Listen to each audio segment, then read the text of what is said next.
دہلیز پر میرے دل کی جو رکھے ہیں تو نے قدم، تیرے نام پہ میری زندگی لکھ دی میرے ہمدم۔ نہ سیکھا کبھی جینا جینا کیسے جینا۔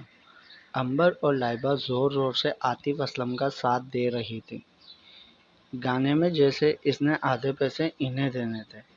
جوجو اور زیزی کانوں میں انگلیاں دے کر کھڑے تھے۔ آ رہا ہوں میں، زندگی آ رہا ہوں میں، کر لے مجھ سے دوستی زندگی آ رہا ہوں میں۔ ان دونوں نے کھینچ کر لائبہ اور عنبر کو سیٹ پہ بٹھائے رکھا، جس پر انہوں نے گھور کر انہیں دیکھا تو وہ مسکرانے لگے۔ تم دونوں کتنا اچھا گاتی ہو، تم دونوں کو ٹی وی میں آنا چاہیے۔ زیزی کی بات پر وہ دونوں ہنس دی تھی۔ سچی؟ ہاں، ایٹ لیسٹ وہاں چینل بدلنے کی آپشن تو ہوتی ہے، یہاں تو لائف جنوں جیسی آواز سننی پڑ رہی ہے۔ عنبر اور لائبہ نے گھور کر ان دونوں کو دیکھا جو خوشیانی ہنسی ہنس رہے تھے۔ جب وہ دونوں پھر بولی، چوٹے۔ وہ دونوں کنفیوز انہیں دیکھنے لگے۔ اب وہ ہنسنے لگی تھی۔ تو یہ ہیں وہ تمام ڈیلرز جو آپ سے ڈرگس کی ڈیلنگ کرتے ہیں۔ نعمان لیپ ٹاپ کی اسکرین پر مسٹر میتھیو کے ساتھ میٹنگ کر رہا تھا، اور باقی تمام ڈیلرز بھی، جنہوں نے نعمان کے ڈریم ولا میں انویسٹ کرنا تھا۔ جی، اور اب سے تم بھی ہمارے پارٹنر ہو، میں نے نعمان شیرازی۔ اور تو مسٹر انور گیلانی صاحب بھی یہی ہیں۔ وہاں ٹی وی پر تو نشے کے خلاف مہم چلا دی تھی، اور یہاں خریدنے کے لیے پیسہ لگا رہے ہیں۔ اب کیا کریں نعمان، اب ان تنخواہوں سے پوری تھوڑی پڑتی ہے، کچھ اوپر کالا نیلا کرنا پڑتا ہے۔ تو آپ لوگ ڈریم ولا میں انویسٹ کرنے جا رہے ہیں، اور مجھے پورا یقین ہے کہ یہ ہمیں بہت منافع دے گی، اتنا کہ جتنا کبھی کسی نے نہیں دیا ہوگا۔ ڈریم ولا ایک کلب، ایک ہوٹل، سب کا کام دے گا، جہاں مسٹر میتھیو کی کمپنی کی ڈرگس ہوں گی، اور وہ ایسا نشہ ہوگا جو ایک بار کھانے کے بعد موت تک ساتھ نہیں چھوڑے گا۔ لوگ جتنا ہوٹل میں کھائیں گے پیئیں گے، انہیں اتنی ہی ڈرگس کی لت لگے گی۔ یعنی وہ نشہ سلو پوائزن کی طرح رگوں میں اترے گا، جو ایڈیکٹ کو سکون دے گا۔ چیزوں کی ڈیمانڈ ہوگی، اور ہم کروڑوں میں کھیلنے لگیں گے۔ نئی نسل تباہ ہو جائے گی، اور ملک تباہی کے دہانے پر۔ حکومت کے کرپٹ باشندے ملک کو دوسرے ممالک کا قرض دار کرتے رہیں گے، ہم قرضے میں ڈوبتے جائیں گے، اور پھر وہ ممالک ہم پر مسلط ہو جائیں گے، کیونکہ اب اس ملک کی تباہ نسل تو اس کی ترقی کے لیے کچھ کر نہیں پائے گی، اور ہم ان پر راج کریں گے۔ نعمان کی شیطانی سوچ پر سب ہنس دیے تھے۔ بس ایک بار یہ ڈریم ولا اسٹارٹ ہو جائے۔ لیپ ٹاپ آف کرنے کے بعد اس نے علیم کو بلایا۔ علیم، یہ ڈریم ولا پورا پروجیکٹ ہے، اس میں تمام انویسٹرز کے نام اور ہوٹل کے بلو پرنٹس سب کچھ ہیں، اور یہ فائل ان تمام ڈیلنگز کی ہے جو ہم نے کی۔ انہیں سنبھال کر رکھنا، کسی کے ہاتھ مت لگنے دینا، ورنہ یہ پولیس پھر سر کھائے گی۔ علیم نے فائل پکڑی اور روم سے نکل گیا۔ وہ اس فائل کو سب سے بچانا چاہتا تھا، مگر یہ فائل اس کی جان داؤ پر لگا دے گی۔ یار، تم دونوں کو دیکھ دیکھ کر میرا بھی دل کر رہا ہے شیروانی پہن کر بیٹھ جاؤں تم دونوں کے ساتھ۔ مرزا انگوری اور مہتاب بلیک کلر کی شیروانی میں صوفے پر بیٹھے تھے۔ پورا مال گولڈن فلاور اور لائٹ سے سجا تھا۔ جھنگ سیال کے 3 باشندے ہیر کی قسمت دیکھنے آئے تھے۔ چاچی اب بھی حقارت سے ہی سب دیکھ رہی تھی۔ فاطمہ بھی اور فہد خوش تھے، کیونکہ فری انہیں ہنس کر ملی تھی، اور ہیر بھی خوش تھی، مگر حقیقت تو صرف جوڑے ہی جانتے تھے کہ خوشیاں کتنی نقلی ہیں۔ دائم نے آنے سے انکار کر دیا تھا، اس لیے عمل بھی نہیں آئی تھی۔ عنبر اور لائبہ کے اکیڈمی میں ٹیسٹ سیشن تھا، وہ بھی نہیں آئی تھی۔ منال کا فوکس فی الحال علیم تھا، اس لیے وہ بھی نہیں آئی تھی۔ دانیال کریم کلر کے 3 پیس میں ملبوس ان سے گلے کر رہا تھا۔ جب مرزا نے اسے کھینچ کر اپنے درمیان بٹھایا، تو ایسے بیٹھ جا، تو جو ہم اپنی بیویوں کے ساتھ کرنا چاہتے ہیں تیرے ساتھ کرتے ہیں۔ مہتاب نے اس کی کمر میں ہاتھ ڈال لیا تھا، اور مرزا اس کا ہاتھ پکڑے اس کی انگلیاں سلا رہا تھا۔ دانیال دونوں کو پیار سے دیکھ رہا تھا۔ ہائے مرزا، بڑا اچھا لگ رہا ہے ایسے۔ مرزا کبھی اس کے گال چھو رہا تھا، کبھی انگلیاں، اور دانیال شرما رہا تھا۔ جب سامنے نظر پڑی، فری منہ کھولے اسے دیکھ رہی تھی اور پھر اسے دیکھتی وہاں سے چلی گئی۔ فرحین، ایسا کچھ نہیں ہے جیسا تم سوچ رہی ہو، رکو۔ مرزا کے ہاتھ سے ہاتھ کھینچتا وہ فرحین کے پیچھے بھاگا تھا۔ وہ دونوں پیچھے لوٹ پوٹ ہو گئے تھے۔ مرزا کی فیملی اس کا صدقہ اتارتی نہیں تھک رہی تھی، لیکن اندر دلہنوں کے ذہن شل ہوئے پڑے تھے۔ ہیر انگوری لہنگے میں بالوں کے بریڈ کو موتیوں سے سجائے، میک اپ جیولری سے لدی بیٹھی تھی اور دماغ سے جنگ کر رہی تھی۔ یہ تو نے اچھا نہیں کیا ہیر، کل بابو تیرے قریب آئے تو تو نے منع کر دیا۔ ہاں تو میری بھی عزت نفس تھی، اور وہ کون سا مجھ سے پیار کرتے ہیں؟ مگر پیار تو فکر ہوتی ہے نا، چاچی جلاتی تھی۔ مگر بابو زخم پر مرہم بھی رکھتے ہیں، اور اس دن کتنا پریشان ہو گئے تھے جب میرا ہاتھ جلا تھا، جب صوفے سے گری تھی، جب کانچ لگا تھا، جب کمر درد کا بتایا تھا تو دوائی بھی تو دی تھی، گیس والا چولہا بھی لا کر دیا، ٹی وی بھی نیا لگا لیا، مجھے کچھ نہیں کہا، اور دائم کے نکاح کے بعد کتنے اچھے بھی تو بن گئے تھے۔ ہاں تو وہ میرے قریب صرف اس لیے آ رہے تھے کہ انہیں لگا مجھے اس کی خواہش ہے، یہ تو میری بے عزتی ہے نا۔ مگر شوہر کے قریب آنے پر کیسی بے عزتی؟ وہ تو جسم و جان کا مالک ہوتا ہے، میں ہوتی کون ہوں انہیں دور کرنے والی؟ اور تو کتنا پیار کرتی ہے ان سے، اب جب وہ کرنا چاہتے ہیں تو دور کر رہی ہے۔ بس آج بابو قریب آئے تو دور نہیں کرنا۔ نوشین افسردہ سا سراپا لیے آئینے کے سامنے بیٹھی تھی، اور اس کے سرہانے مہتاب کی ماں بیٹھی تھی۔ مہتاب کے والد نہیں تھے، ایک والدہ تھیں، ایک چھوٹا بھائی اور ایک چھوٹی بہن، جنہوں نے نوشین کو 3 سال بعد دیکھ کر خوش آمدید کہا تھا۔ نوشین کی پوری کہانی مہتاب کی والدہ کو پتہ تھی، مگر مہتاب کی خوشی کے لیے انہوں نے اسے قبول کر لیا تھا۔ مگر نوشین ڈر رہی تھی۔ خالہ، تم مہتاب کو مناؤ نا، مجھے چھوڑ دے، میں اچھی نہیں ہوں، مجھے نہیں کرنی یہ شادی، میں اس کے قابل نہیں ہوں، پلیز خالہ۔ نہیں نوشین، 3 سال بعد میں نے مہتاب کو کھل کر ہنستے دیکھا ہے، اس کی ہنسی میں نہیں چھین سکتی، تمہیں یہ نکاح کرنا ہی ہوگا بس۔ اپنی بات کہہ کر وہ چلی گئیں۔ پیچھے وہ پھر سوگواریت کا نشان بن گئی تھی۔ اسٹیج پر دولہے اپنی دلہنوں کا انتظار کر رہے تھے۔ نوشین مہتاب کا نکاح ہو چکا تھا، اس نے تو جیسے دنیا پالی تھی، اڑتا پھر رہا تھا، اور مرزا آج نہ جانے کیوں ہیر کو دیکھنے کے لیے مرا جا رہا تھا۔ وہ کیسی لگ رہی ہوگی؟ اچھی ہی ہوگی، اینجل تو اچھی ہی لگتی ہیں، اور جس لڑکی نے مجھے میری فیملی واپس کی ہو وہ اینجل کے علاوہ کچھ ہو ہی نہیں سکتی۔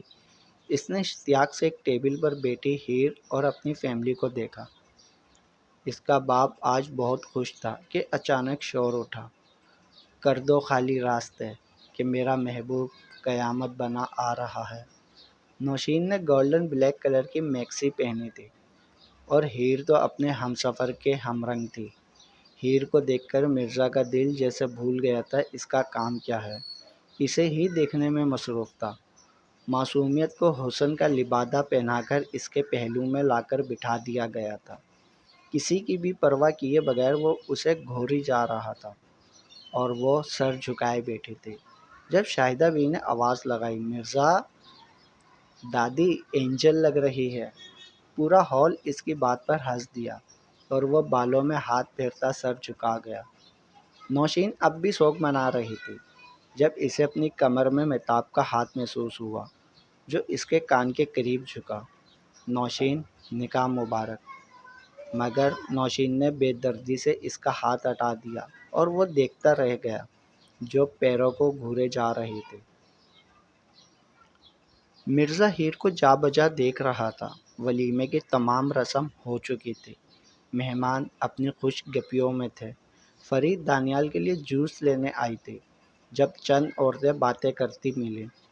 یہ تو وہی لڑکی ہے نا جس کا ریپ ہوا تھا، میں نے نیوز میں دیکھا تھا، اس کے کپڑے پھٹے ہوئے تھے، کیسے کھلے عام پھر رہی ہے، اسے شرم نہیں آتی کہ عزت کھو چکی ہے، اس سے شادی کون کر سکتا؟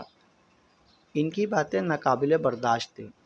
جوس کا گلاس تھامے وہ ایک کونے میں جا کر اپنا غم غلط کرنے لگی۔ دانیال کافی دیر سے اس کا انتظار کر رہا تھا، آخر اسے تلاش کرنے لگا۔ ایک کونے میں وہ دیوار کے ساتھ لگی اکیلی رو رہی تھی۔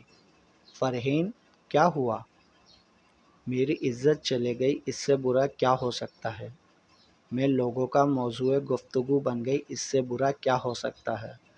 لوگوں کی نظر میں میرا یوں اپنے گھر میں گھومنا بے شرمی ہو گیا، اس سے برا کیا ہو سکتا ہے؟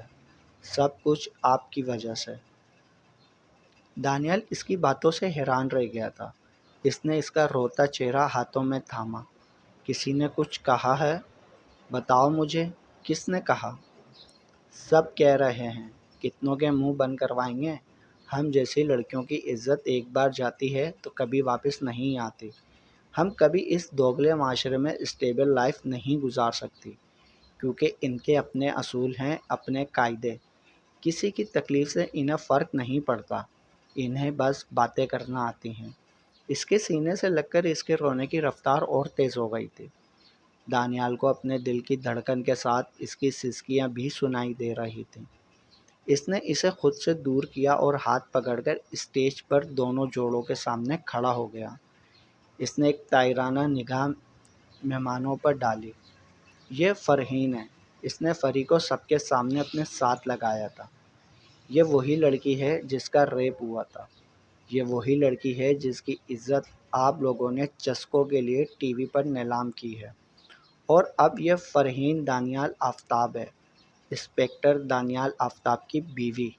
اور اگر اسے کسی نے بھی کچھ کہا یا کوئی بھی قیاس آرائی کی تو میں بھول جاؤں گا میں آپ لوگوں کا محافظ ہوں۔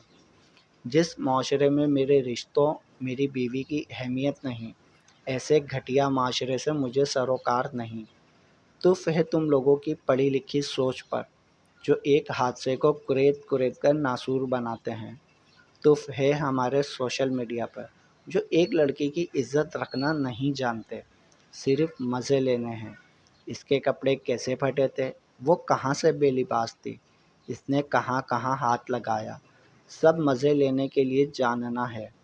تم لوگوں کو ایک ریپسٹ ایک بار زیادتی کرتا ہے اور ہمارا معاشرہ اسے وہ سب یاد دلا دلا کر ہر روز ریپ کرتا ہے اس کا، اور ان میں سب سے زیادہ تعداد عورتوں کی ہوتی ہے۔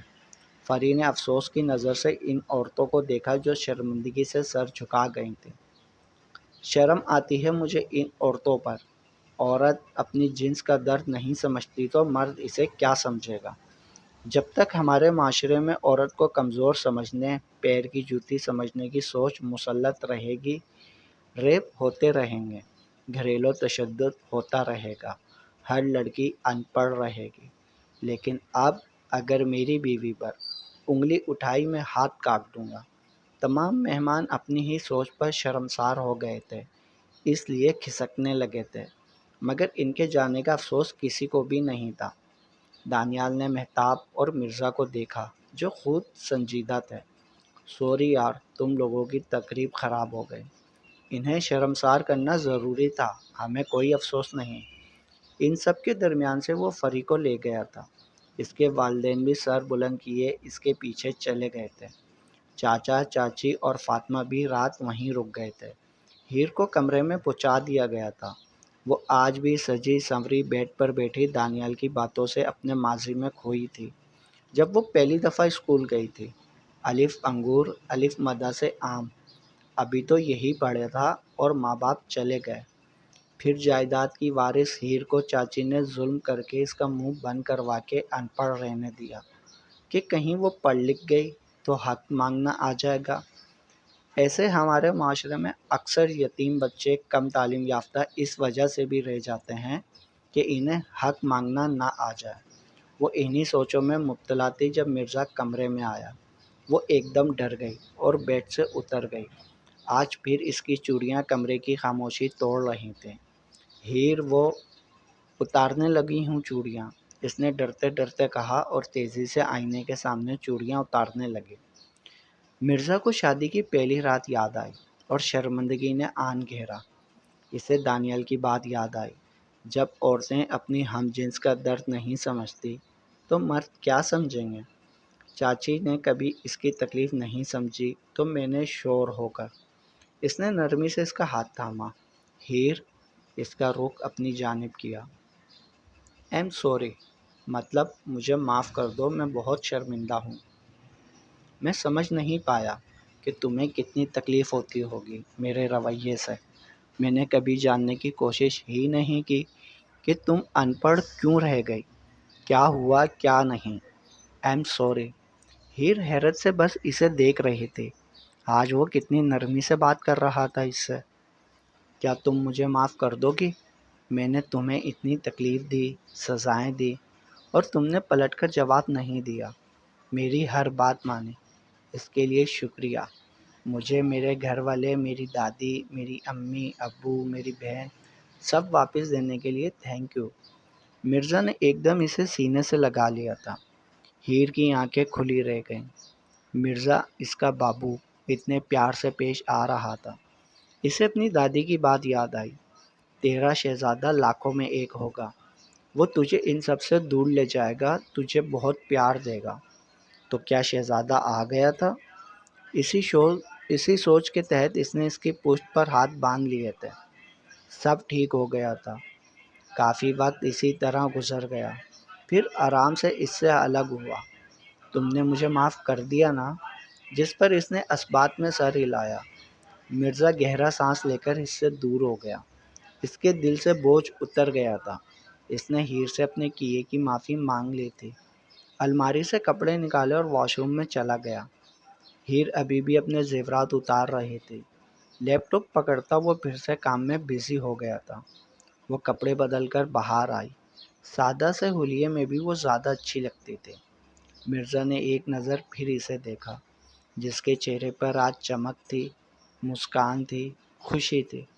اس نے دوبارہ لیپ ٹاپ پر سر جھکا لیا جب ایک خیال دل میں آیا۔ ہیر کی بات یاد آئی۔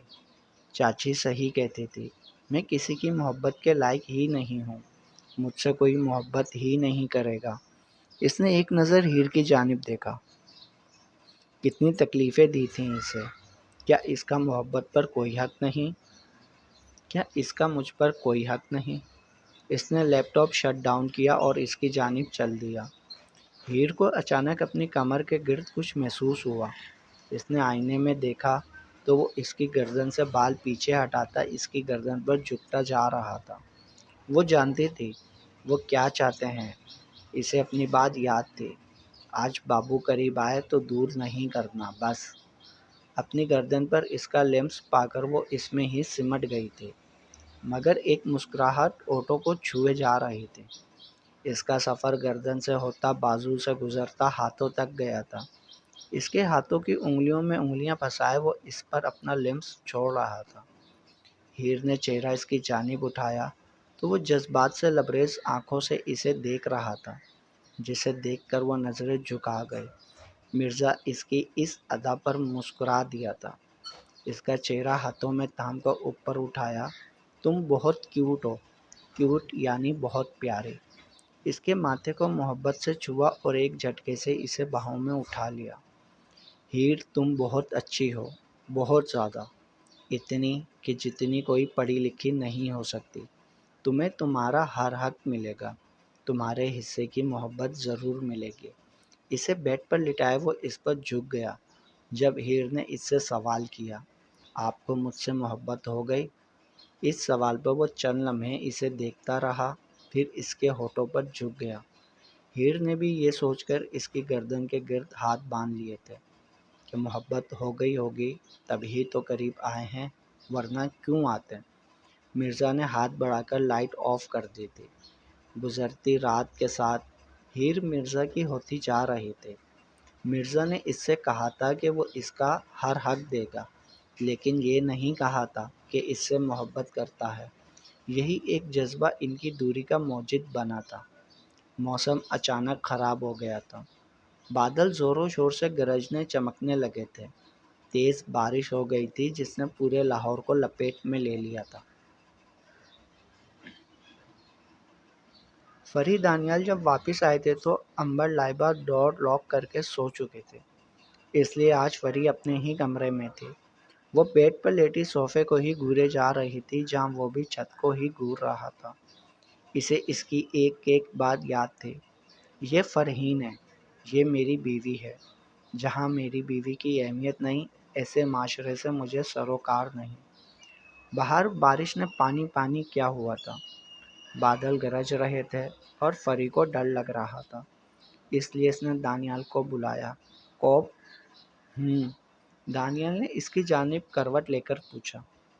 بیڈ پر آ جائیں، مجھے اکیلے ڈر لگ رہا ہے۔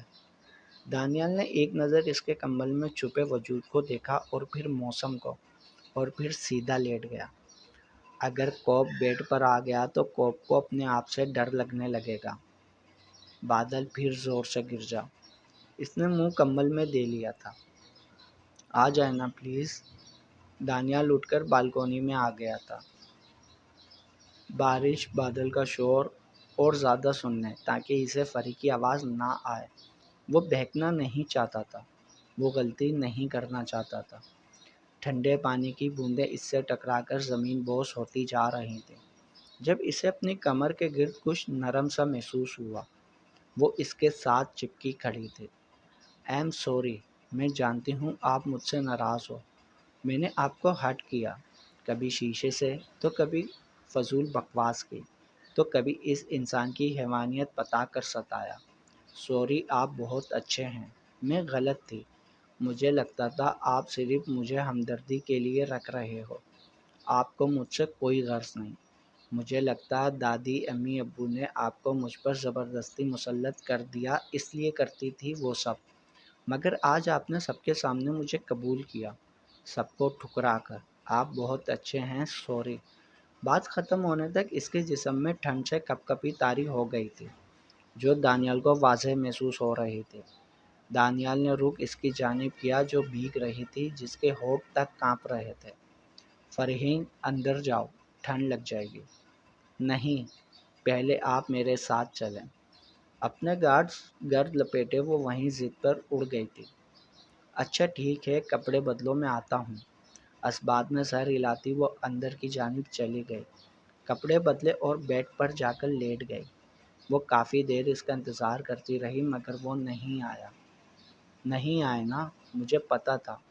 وہ مجھ سے پیار تھوڑی کرتے ہیں، وہ تو بس فکر تھی، ہمدردی تھی۔ اور اچانک کمبل میں حرکت ہوئی۔